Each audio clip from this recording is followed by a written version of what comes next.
we have derived the optimum map detector for AWGN channel and also studied its implementation based on correlation and match filter.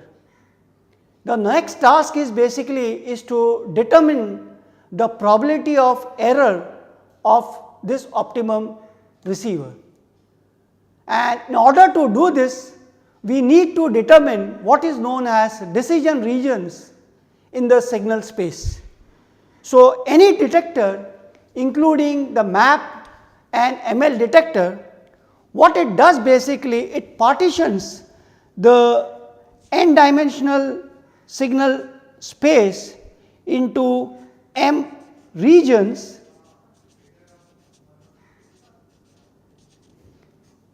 which we indicate by R1, R2, Rm. Capital M denotes the number of message signals. This partition is done in such a way that the vector x, which is the projection of the signal xt, received signal, onto the n dimensional space, belongs to Rk. If this condition is satisfied, then we take the decision that Mk was transmitted. Now, this Rj for j equal to 1 to m is called the decision region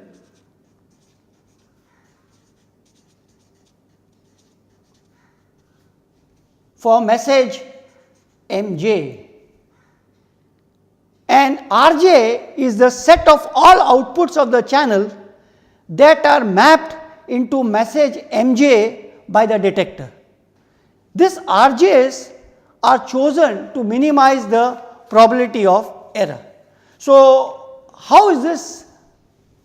How does the optimum receiver set this Rj's? So, if you are using a map detector, then Rj's constitute the optimal decision regions resulting in the minimum probability of error, and for a map detector this region Rk would consist of all the points in n dimensional space such that probability of the message Mk given we have observed the vector x is greater than probability of the message Mj given we have observed the vector x for all j from 1 to m, but j not equal to k.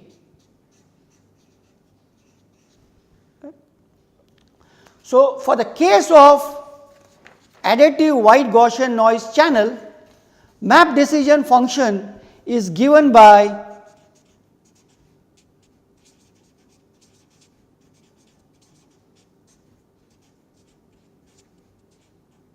the following expression.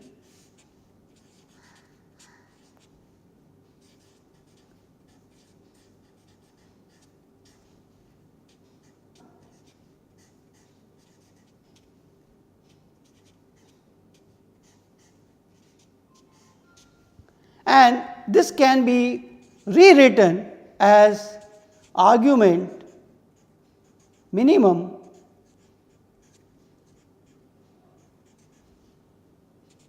of this quantity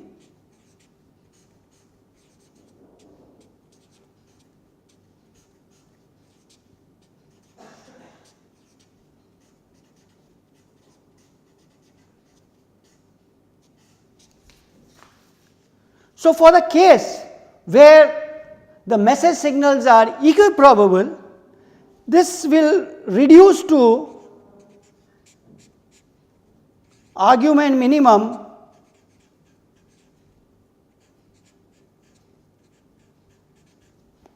of the norm of the difference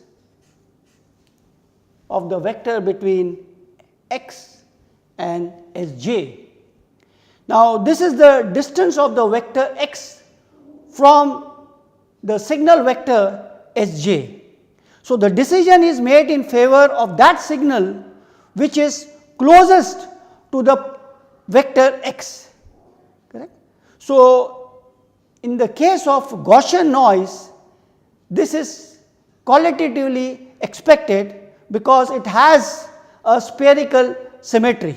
So, for equiprobable messages, the boundary of say the region Rj and Rk will be the set of points that are equidistant from two vectors Sj and Sk, which implies that it will be the perpendicular bisector of the line joining the two signal points Sj and Sk. Okay. So, take a simple case for n equal to 2 and m equal to 4. If you have equiprobable messages S1, S2, S3, S4, then the decision regions would be obtained by taking the bisectors of the lines joining the signal points. So, S1, S4 you take the bisector, S1, S2 take the bisector, right? And this is how you obtain the regions for decision regions for equiprobable message for n equal to 2 and m equal to 4. Now, this kind of a visualization would become difficult if we have the dimensionality to be larger than 2. And this kind of reasoning also will not hold good when you have non-equiprobable messages. So, in that case, we can draw some broad conclusions in the sense that if a particular message Mj is more likely than the others, it will be safer in deciding more often in favor of Mj. So, what will happen that there will be some kind of a bias of weighted decision regions in favor of a particular message signal Mj which has a higher probability, correct. And this is also reflected by the appearance of the term log of probability of Mj in the decision function for the AWGN channel. Now, let us take a simple case to understand what we are doing. So, here I show a simple example where I have two signals S1 and S2 and assume that probability of message M1 is same as probability of message M2. In this case, the decision region basically can be found out very easily, and it is a line which is a bisector of the line joining S1 S2. So, all the points on this side of this line are region R1 and all the points on this side of the line is R2. This will not hold good if the probabilities are unequal. So, here I have shown a case where the probability of message M2 is higher. So, the decision region for R2 is biased in the favor of S2. So, you see that this line has got shifted away from the center of the line joining S1 and S2 towards S1. So, this region has become larger, that is R2 region has become larger. Okay. So, let us try to formally analyze this example and see where this line, perpendicular line, will prove that this is a perpendicular line located in the signal space. Now, we will use this relation, we will use this decision function to partition the signal space in two regions R1 and R2, and this will be done as follows. So, without loss of generality, our decision will be equal to M1 if this condition is satisfied.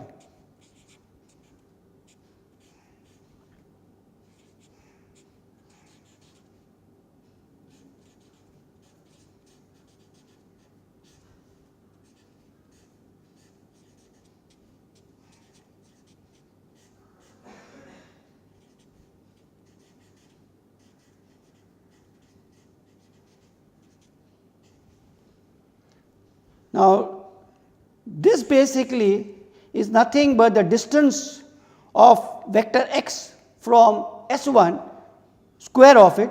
So, let me denote this as d1 squared, and this is d2 squared. Okay. So, if this condition is not satisfied, if it is greater, then it will be m hat will be m2. Okay. Therefore, from this we get this relationship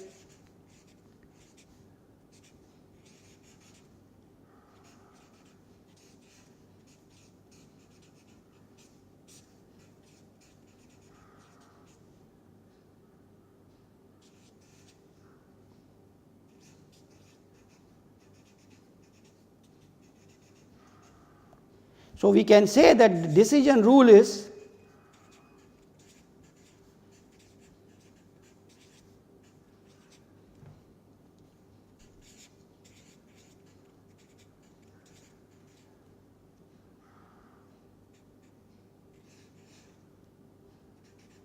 equal to M1 if this is less than this quantity for given PM1 and PM2 is a constant, and let me call that constant to be equal to C. This is equal to M2 if D1 squared minus D2 squared is greater than C, and if it's equal, we will toss a coin and randomly decide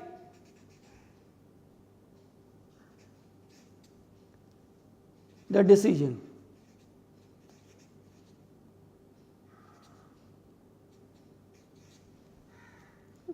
So, the boundary of the decision is given by this equation, d1 squared minus d2 squared is equal to C. Okay. And we will now show that this boundary is given by a straight line perpendicular to the line joining the 2 points S1 and S2 and passing through this line at a distance from point S1, where mu is given by C plus d squared by 2d, which is equal to this expression.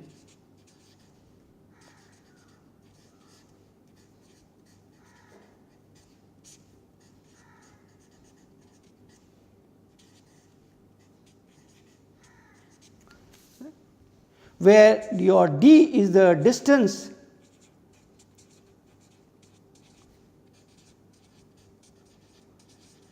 between point S1 and S2.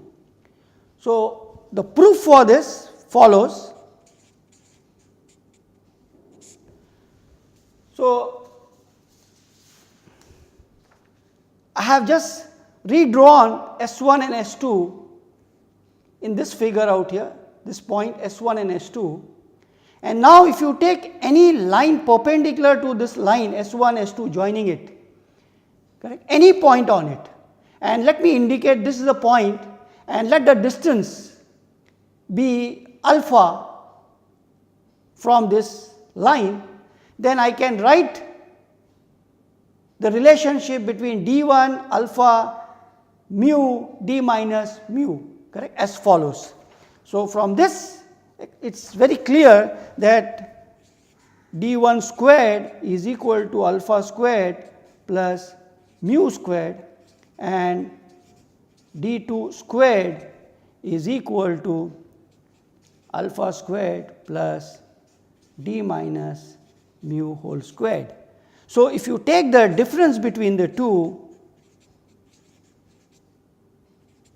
I get it as 2d mu minus d squared, which is a constant, correct. So, it implies that this constant is equal to your C, correct, because this is the constant which I get from my decision function, correct.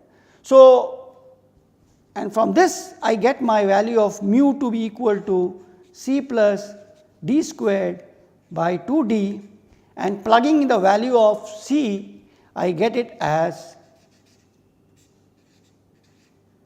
this quantity, which was the desired result to be proved.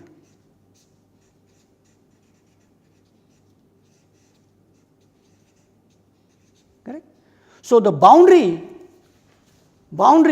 is a straight line perpendicular to the line joining S1 and S2 and passing through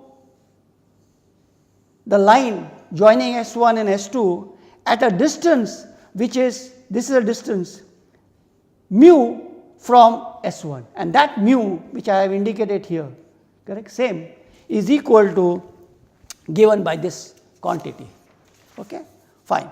So, now if you have n dimensional signal space, then your RJs will be also n dimensional, but corresponding to m messages you will have m regions, correct. So, if you were to calculate the probability of error, then what we would be required is to calculate the probability of correct decision given that I have transmitted the message mj, correct. So, this is the probability that your vector x belongs to the region Rj, correct. So, the unconditional probability of correct detection would be equal to the summation of the conditional probabilities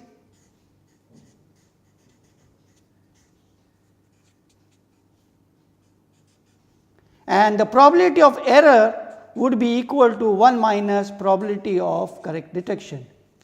So, given the decision regions, it would be easier for us to calculate this kind of probability of errors, correct. So, let us take another example to show you how to calculate this probability of error. Let us consider that I have an AWGN channel and the noise is 0 mean with power spectral given by italic n by 2. We assume that we have two messages to be transmitted, M1 and M2, and we use the message signal as S1T and S2T for this messages M1 and M2, and the message signals are related like this. That means they are basically antipodal, and these are non-equiprobable case. The goal is to find the optimum receiver, and for that optimum receiver find the corresponding probability of error, okay. Fine. So, the solution follows.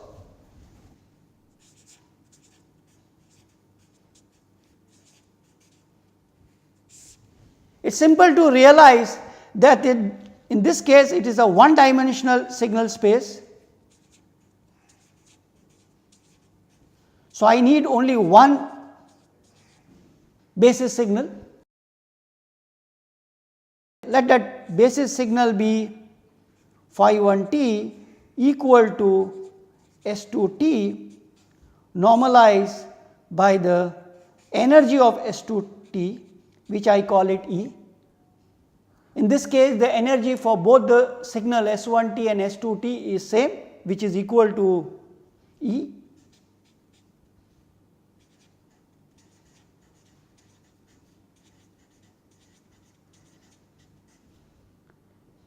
So, for the implementation point of view, I can just use this block schematic. Let me implement using it match filter. So, I will have a match filter corresponding to the basis signal. This is my signal received xt. Then I will need to sample it because I am using a match filter. Sample it exactly at t equal to capital T, and then I can put it to a threshold device.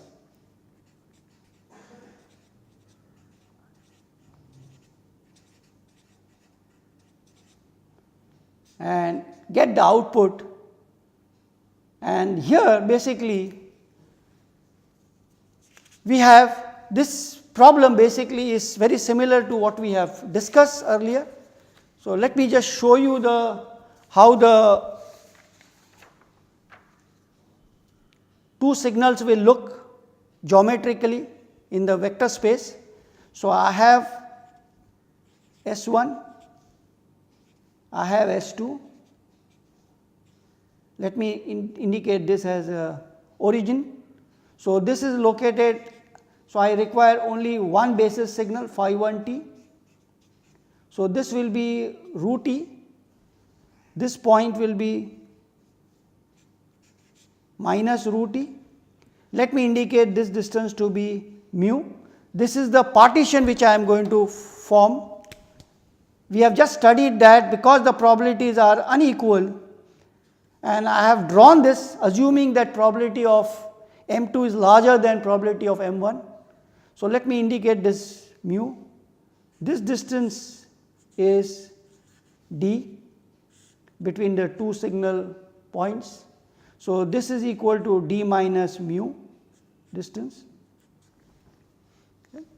Now, this problem is very similar to what we did earlier. So, we can calculate quickly what is the value of mu. So, in d in this case is going to be 2 root e, mu is going to be italic n by 2 log of Pm1 by Pm2.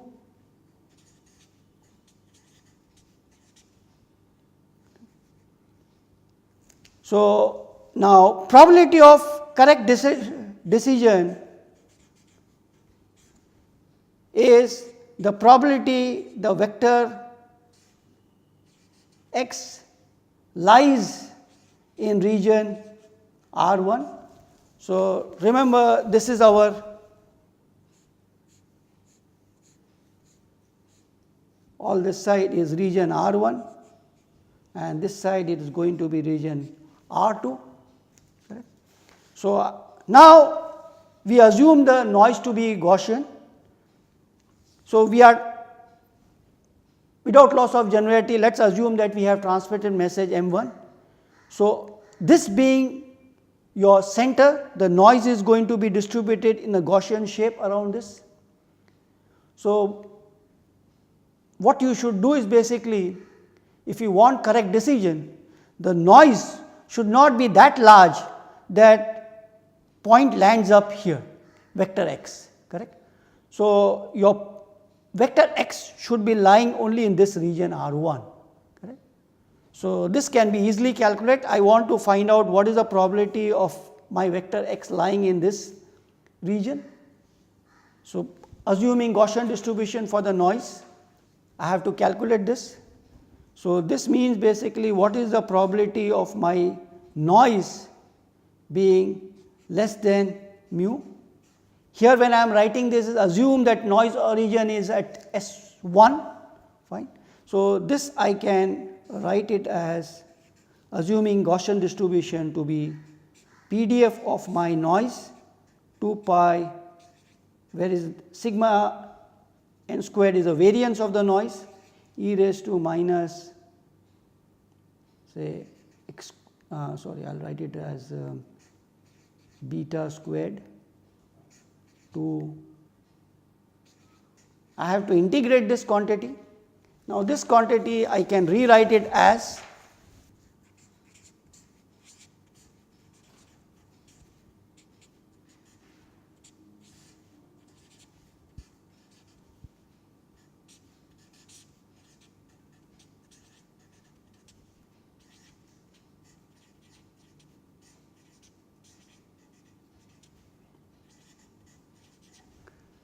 Now, if I define a Q function of this form,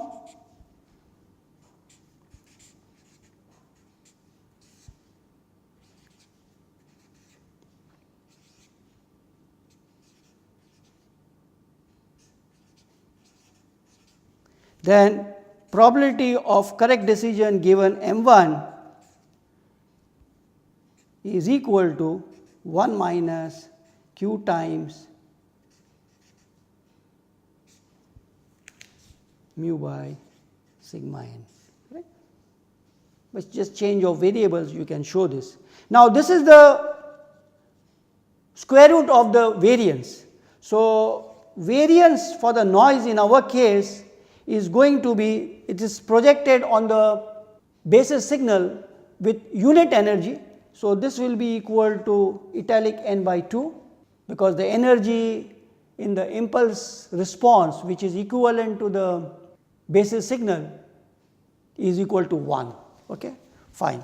So, I get this quantity. So, from this, using this, I get my probability of correct detection given message M1 is equal to 1 minus Q times mu root of italic n by 2, correct. So, this is what I get. Now, so similarly you can find out what is the probability of correct detection given M2. There only the distance will change, it will become d minus mu, rest of the things will remain the same. I will get this quantity, and then I can write what is the probability of correct detection. So, if I do this, basically I get this probability of correct detection, this unconditional probability. I just plug in the values which I have just recently calculated and I expand it, I get, and then knowing that probability of M1 and probability of M2 is equal to 1, I get equal to this quantity, and this can be simplified and rewritten like this. Now, if you assume that both the probabilities are equal, then in that case your mu will be equal to d by 2 and the probability of error will turn out to be this expression. Just plug in these values out there and it is not very difficult to show that this is what I am going to get, correct. So, for the simple case, I have shown you what is the optimum receiver, and that is done by partitioning the signal space in two regions. Once I have done that, it becomes easier for me to visualize and write the probability of correct detection, and from there I can find out what is the probability of error. But if the dimension of the signal space is very high, then this kind of visualization may be very difficult and calculating the probability of error may be non-trivial task. We will discuss this in the next class. Thank you.